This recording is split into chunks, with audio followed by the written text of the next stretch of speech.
सोचिए, एक power drill या फिर एक इलेक्ट्रिक स्कूटर, इन सब में एक चीज कॉमन है, एक छोटा सा इंजन जो इन्हें चलाता है। आज हम इसी छिपे हुए इंजन के राज से पर्दा उठाएंगे। अच्छा, कभी सोचा है कि एक पावर ड्रिल, एक इलेक्ट्रिक स्कूटर और हाथ में घूमने वाला छोटा सा पंखा, इन सब में आखिर कॉमन क्या है? मतलब काम तो बिल्कुल अलग अलग करते हैं, है ना? पर इन सब की जान एक ही चीज में बसती है, और वो चीज है डीसी मोटर का एक सीधा साधा सा जादू। जी हाँ, यही वो छोटी सी लेकिन दमदार चीज है जो हमारी रोजमर्रा की कितनी ही मशीनों में जान डालती है। तो आखिर ये छोटी सी मशीन करती क्या है? इसका काम देखा जाए तो बहुत ही सीधा सा है। ये बस बिजली लेती है और उसे मोशन यानी कि गति में बदल देती है। अगर बिल्कुल आसान भाषा में समझे तो एक डीसी मोटर एक ऐसा डिवाइस है जो इलेक्ट्रिकल एनर्जी को मैकेनिकल एनर्जी मतलब कि मोशन में कन्वर्ट करता है। इसे बिजली दी जाती है और बदले में ये घूमने की ताकत पैदा करता है। सिंपल। ठीक है, तो थोड़ा और गहराई में चलते हैं। अब हम ये समझेंगे कि आखिर ये कन्वर्जन होता कैसे है। असल में ये सब कुछ फिजिक्स और मैग्नेटिज्म का एक बड़ा ही खूबसूरत खेल है। तो कहानी शुरू होती है एक साधारण सी मैग्नेटिक फील्ड से। सोचिए, दो चुंबक रखे हैं और उनके बीच एक अदृश्य, एक इनविजिबल ताकत का एरिया बना हुआ है। अब इसी मैग्नेटिक फील्ड के बीचों बीच हम एक तार रख देते हैं, एक ऐसा तार जिसमें से करंट बह रहा हो, और बस यहीं से असली खेल शुरू होता है। तो नतीजा क्या होता है? एक जोर का धक्का। जी हाँ, एक पुश। जैसे ही करंट उस मैग्नेटिक फील्ड से गुजरता है, एक फोर्स पैदा होती है जो उस तार को धक्का देती है, और यही इलेक्ट्रोमैग्नेटिक फोर्स है जो मोशन पैदा करती है। इस पूरे असर के पीछे एक साइंटिफिक प्रिंसिपल काम करता है, जिसे हम फ्लेमिंग का लेफ्ट हैंड रूल कहते हैं। इसी नियम से पता चलता है कि ये धक्का या फोर्स आखिर किस डायरेक्शन में लगेगा। मतलब सब कुछ कैलकुलेटेड है, कोई तुक्का नहीं।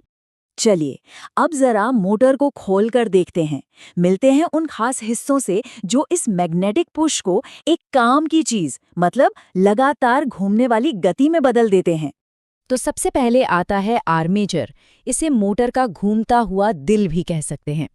ये असल में तार की वही कॉइल है जिस पर मैग्नेटिक फोर्स का धक्का लगता है और जो घूमना शुरू कर देती है। फिर आता है कम्यूटेटर। इसको एक स्मार्ट स्विच समझिए। इसका काम बहुत ज़रूरी है। ये बिल्कुल सही टाइम पर करंट का डायरेक्शन पलट देता है ताकि आर्मेचर लगातार एक ही दिशा में घूमता रहे।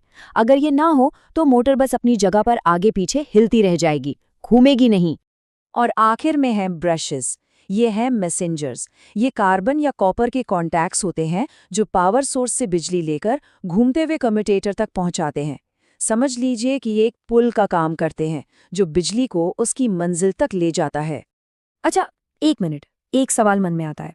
इतनी फोर्स और स्पीड के साथ मोटर बस तेज और तेज और तेज क्यों नहीं घूमती जाती जब तक कि वो खुद ही तबाह ना हो जाए? मोटर के अंदर ही इसका भी इंतजाम है, एक बिल्ट इन सेफ्टी मैकेनिज्म। और इसका जवाब है बैक ईएमएफ।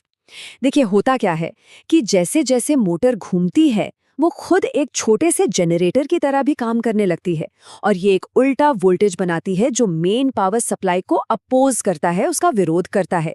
ये मोटर का अपना खुद का स्पीड कंट्रोलर है। इसको ऐसे समझ सकते हैं, जो वोल्टेज हम दे रहे हैं वो मोटर को तेज घूमने के लिए पुश करता है, और जो बैक ईएमएफ है वो मोटर का अपना बनाया हुआ वोल्टेज है जो उल्टा धक्का देता है। ये एक तरह से नेचुरल ब्रेक का काम करता है। और बस यही कमाल का बैलेंस है जो मोटर की असली परफॉर्मेंस तय करता है। उसकी ताकत, उसकी स्पीड, और हाँ, उससे जुड़े खतरे भी। पता है, एक डीसी मोटर अपनी मैक्सिमम पावर कब देती है? जब ये बैक ईएमएफ दिए गए वोल्टेज का ठीक आधा यानी 50% हो। यही वो स्वीट स्पॉट है जहां मोटर सबसे बेहतरीन तरीके से काम करती है। लेकिन क्या हो अगर ये बैलेंस बिगड़ जाए, खास तौर पर एक डीसी सीरीज मोटर में? यहाँ एक सीरियस वार्निंग है। बिना लोड के एक डीसी सीरीज मोटर की स्पीड खतरनाक हद तक बढ़ जाती है। ये चार्ट इसी वार्निंग को साफ साफ दिखाता है। यहाँ देखिए कि बिना लोड के स्पीड कितनी तेजी से और खतरनाक तरीके से ऊपर जाती है। ये तो बिल्कुल एक बेकाबू घोड़े जैसा है। और यही वजह है कि डीसी सीरीज मोटर्स का इस्तेमाल ट्रेनों और क्रेन जैसी हेवी ड्यूटी मशीनों में होता है। क्यों? क्योंकि इन पर हमेशा लोड रहता ही है और इनका जो शुरुआती टॉर्क मतलब जो घूमने की ताकत होती है वो इन कामों के लिए एकदम परफेक्ट है। तो चलिए इस अनसंग हीरो यानी गुमनाम नायक की पूरी कहानी को एक बार फटाफट से दोहरा लेते हैं। कैसे एक मामूली तार एक पावरफुल मशीन में बदल जाता है। तो सबसे पहले बिजली ने एक कॉइल पर मैग्नेटिक पुश बनाया। फिर वो कॉइल यानी हमारा आर्मेचर घूमने लगा। कम्यूटेटर ने इस घुमाव को लगातार जारी रखा, उसे रुकने नहीं दिया।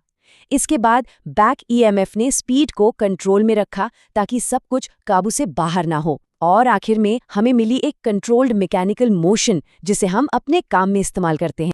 तो अब जब इस घुमाव के पीछे का राज पता चल गया है तो एक पल के लिए सोचते हैं, इस सीधे साधे लेकिन इतने पावरफुल प्रिंसिपल का इस्तेमाल करके हम और क्या बना सकते हैं? अगली कौन सी चीज को पावर दे सकते हैं? संभावनाएं तो सच में अनंत हैं।